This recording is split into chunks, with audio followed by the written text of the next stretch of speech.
రైతాంగానికి మాత్రం సగం ధర కడి చేసేసి తీసుకున్నారు.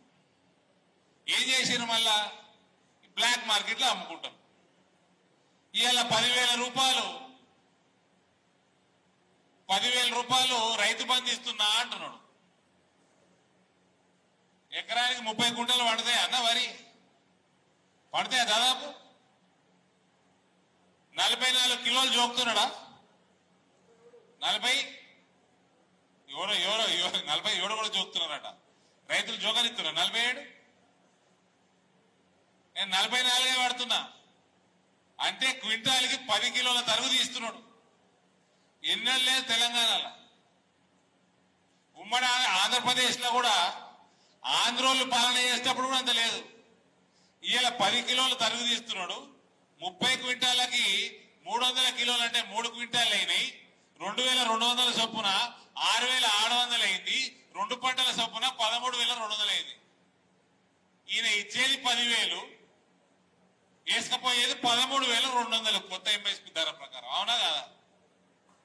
అవునా కదా? ఏమైనా ఉండేనా 10 కిలోల తరుగు? మా అంటే గోనె సంచి ఎంత ఉంటుందో దాని బరువు తీయాలి.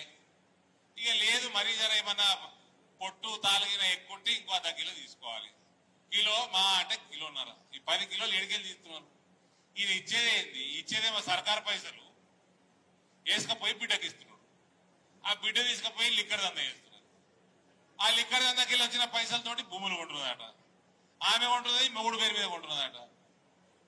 ఇప్పుడు తెలంగాణ వ్యాప్తంగా ఒక కొత్త దుకాణం మొదలు పెట్టిరండి. అందరు వినాలి. మీడియా మిత్రులు మీరు ఇది ప్రత్యేకంగా క్యారీ చేయండి. ఏంది? బీజేపీ అంటే టీఆర్ఎస్ తోటి ములాఖాత్ అయిపోయిందట. కాంగ్రెస్ పార్టీ అంటే లేతుందట. 125 సంవత్సరాల పార్టీ ఇప్పుడు లేతుందట, నిద్ర లేతుందట. ఇది ఏం లేదు.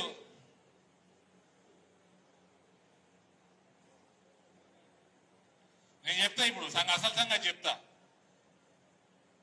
2014లో ఎన్నికలేని కాంగ్రెస్ వాళ్ళు 21 మంది గెలిచారు. 21 మంది గెలిచి 7 టీఆర్ఎస్ లకు దిగారు. అలా పేర్లు కూడా ఉన్నాయి, మీ అందరికి తెలుసు ఆ పేర్లు.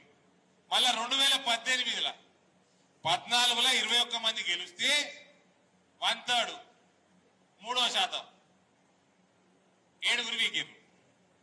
ఇక 2018లో 18 మంది గెలిచారు కాంగ్రెస్ వాళ్ళు. తెలంగాణ రాష్ట్రంలో 18 మంది గెలిస్తే 12 మంది టీఆర్ఎస్ లకు వీగారు. వీగిరా లేదా? 2/3. 2014లో 1/3, 2018లో 2/3. ఇక ఇప్పుడు 2023లో కాంగ్రెస్ ని లేపే పని ఓడి ఎత్తున్నాడు, కేసీఆర్ ఎత్తున్నాడు. ఏంటికి? ఈసారి 100% వేసుకెళ్తాడు. ఈసారి 100% వేసుకెళ్తాడు. అన్నదాకా మోడీ గారిని తిట్టి అయ్యా కొడుకులు తిట్టిన వాళ్ళు ఇలా Modi is very good friend of mine అంటున్నాడు. గద్ద ముక్కోడు. నీ ఫ్రెండ్షిప్ వద్దురా భయ్ మాకు. నీ గద్ద ముక్కొద్దు, నీ బిడ్డలు ఇక్కడ దందవద్దు, నీ కొడుకు మత పదార్థాలు వద్దు, నువ్వొద్దు, నీ పార్టీ వద్దు. ఇవన్నీ దొంగ వ్యవహారాలు. ఇవి టోటల్ దొంగ వ్యవహారాలు. అందరూ బ్రదర్స్ అందరు యాద పెట్టుకోర్రి. 2014 1/3 కాంగ్రెస్ పార్టీ టీఆర్ఎస్ లో విక్కింది. 2018 2/3 కాంగ్రెస్ పార్టీ టీఆర్ఎస్ లకు విక్కింది. ఈ కాంగ్రెస్ ను లేపే వ్యవహారము కేసీఆర్ ఏంటికి ఎత్తుందంటే 2023లో ఎన్నికలైనాక రేవంత్ రెడ్డితో పాటు టోటల్ 100% కాంగ్రెస్ లో విక్తాయి, టీఆర్ఎస్ లకు విక్తాయి కాంగ్రెస్ పార్టీ. గది లెక్క. ఓకే ఓ లాగం కాకుర్రి. 125 ఏళ్ళు లేవంది, ఇప్పుడు లేవదు 100 రోజులలో. ఎడలేస్తుంది ఎవడు? వాళ్ళ కేసీఆర్ ఉన్నాడే బక్కపానం. అది ఊగుతుంది, ఎంత ఊగుతుంది, ఎంత లేస్తుంది. ఓళ్ళ బూతులల్లో వాళ్ళు పనిచేసుకోర్రి, ఓళ్ళ వార్డులల్లో మండళ్లలో వాళ్ళు పనిచేసుకోర్రి, ఓళ్ళ నియోజకవర్గాలలో పనిచేసుకోర్రి. గెలిచేది భారతీయ జనతా పార్టీ. ఈ వాతావరణం నిన్న ఎండగొట్టింది, ఇలా మొగులైంది. కాలే నేను లాస్ట్ టైం నేను కొరట్లకు వచ్చినప్పుడు 2-3 రోజులు 4 రోజుల కింద వచ్చినప్పుడు 44 డిగ్రీలు ఇట్లా పెళ్లిళ్ళలో తిరిగిన గుండు సుర్రు అన్నది నాకు. ఇవాళ మొగులైంది. వాతావరణం మారుడు ఎంతసేపు అండి?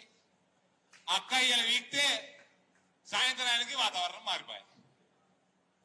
అక్క బావ ఇద్దరి వీకెత్తే గంట సేపట్లో మారిపోయాయి. ఈ వాతావరణం మారుడు ఇవన్నీ కేసీఆర్ కి అమ్ముడు పోయిన మీడియా ఇది కాంగ్రెస్ పార్టీని లేపుతున్నది. మాకు కాంగ్రెస్ పార్టీని వండబెట్టడానికి ఎక్కువ సమయం పట్టదు, జల్దీ వండబెడతాం. ఏ ఇబ్బంది పడకుర్రి. కార్యకర్తలు తెలంగాణ ప్రజలు ఏమి ఇబ్బంది లేదు. తెలంగాణ ప్రజలు కోరుకున్నట్టు నరేంద్ర మోడీ నాయకత్వమే తెలంగాణలో రాబోతున్నది. ఆయన నాయకత్వంలోనే ప్రభుత్వం ఇక్కడ ఏర్పాటైపోతున్నది. ఇదంతా పేపర్లు గీపర్లు ఏ పేపర్ చదువుతుండో చదువు, పేపర్ చదువుడు కాదు, ఏ పేపర్ చదువుతున్నాం, ఛానల్ చూసుడు కాదు, ఏ ఛానల్ చూస్తున్నాము, ఇవన్నీ చాలా ఇంపార్టెంట్. ఇవాళ థ్యాంక్ గాడ్ సోషల్ మీడియా బ్రహ్మాండంగా పెరుగుతున్నది.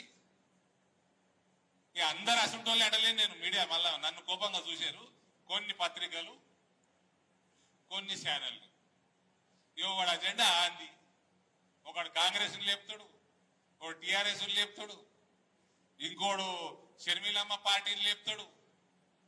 సరే మీ అజెండా మీరు చేసుకోరు, మేము తప్పు పడతలేము. కానీ మేము చెప్పేది ఏంటంటే ఒక్కటే యాద పెట్టుకోరన్న. 2014లో 33%, 2018లో కాంగ్రెస్ అమ్ముడు పోయింది 66%, 2023లో కాంగ్రెస్ అమ్ముడు పోయేది 100% టీఆర్ఎస్. ఇది అది పెట్టుకోరు. ఇక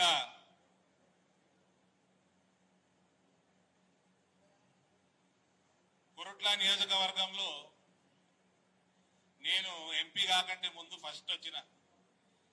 మా అమ్మమ్మ ఊరి మీద నాకు ప్రత్యేక ప్రేమ డెఫినెట్ ఉంటుంది. అందరికి ఉంటుంది, నాకే ఎందుకు, అందరు అమ్మమ్మలు అంటే చాలా ఇష్టం ఉంటుంది. ఈడ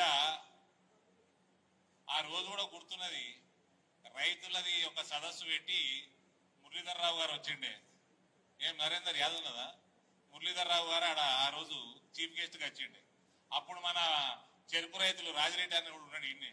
అప్పుడు మీ రిలే నిరాహార దీక్షలు నడుస్తున్నాయి. అప్పుడు ఆనాడు చెప్పిన ఏం ఫిగర్ చేయకుండ్రి, కొరుట్ల నియోజకవర్గంలో బలమైన అభ్యర్థులు వచ్చి భారతీయ జనతా పార్టీ ఎన్నడూ లేని విధంగా అతి భారీ మెజారిటీ తోటి గెలవబోతుంది.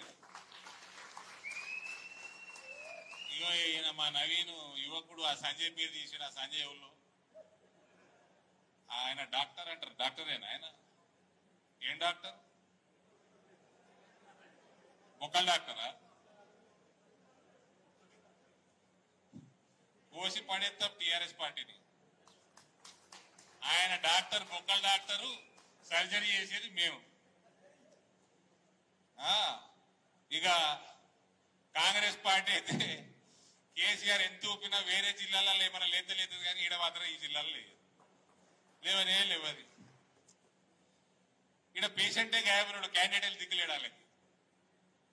ఉన్న క్యాండిడేట్లు కూడా నాతో ఫోన్లు చేస్తారు బీజేపీలకు రావాలా అని. రండ్రి హౌస్ఫుల్ ఉన్నది, ఇట్లా ఎక్స్ట్రా కుర్చీలు వేసి కూర్చోబెడు. హౌస్ఫుల్ ఇందూరు పార్లమెంట్ మొత్తం హౌస్ఫుల్ ఉన్నది, కానీ అంత తీసుకుంటాం. ఇట్లా ఎక్స్ట్రా కుర్చీలు వేసి తీసుకుంటాము. పని చేసుకోండి, ప్రజలు మీరు పేరు చెప్తే మోడీ గారు మీకు టికెట్ ఇస్తారు గంతే. కానీ రిక్లైనర్ మాత్రం లేవు, ఫుల్ అయిపోయినాయి, ఎక్స్ట్రా కుర్చీలే ఉన్నాయి. మీడియా మిత్రులు ఇవన్నీ మీరు దయచేసి హైలైట్ చేయాలి. చాలా సంతోషంగా ఉంది. అలా చాలా సీనియర్ కార్యకర్తలు ఈ ప్రాంతంలో బీజేపీ మెట్టిపల్లి నియోజకవర్గం ఉన్నప్పుడు 3 సార్లు సాగర్జీ గెలిచిండు. ఇక్కడ ఒరిజినల్ సాగర్జీ, డూప్లికేట్ కాదు, ఒరిజినల్ సాగర్జీ గెలిచిండు. ఆ కార్యకర్తలందరూ కూడా ఆ టైంలోంచి బీజేపీలో పనిచేస్తున్న 1980లకు వెళ్ళి వాళ్ళందరూ కూడా కార్యకర్తలు జెండా మోసిన వాళ్ళందరినీ తోటి వాళ్ళ కలవటం నేను అదృష్టంగా భావిస్తా ఉన్నాను. మీ అందరికీ అక్కడ కూర్చున్న చాలా మంది సీనియర్ నాయకులు ఈ ప్రోగ్రాం కాగానే నేను వచ్చి నా వంతు ఫెలిసిటేషన్ కూడా చేసే అవకాశం కూడా ఇవ్వాల్సిందిగా మిమ్మల్ని కోరుకుంటా ఉన్నాను. మరోసారి ఈ కార్యక్రమాన్ని విజయవంతం చేసినందుకు ప్రతి ఒక్క కార్యకర్తకి, భారతీయ జనతా పార్టీ కార్యకర్తకి ధన్యవాదాలు తెలియజేస్తూ భారత్ మాతాకి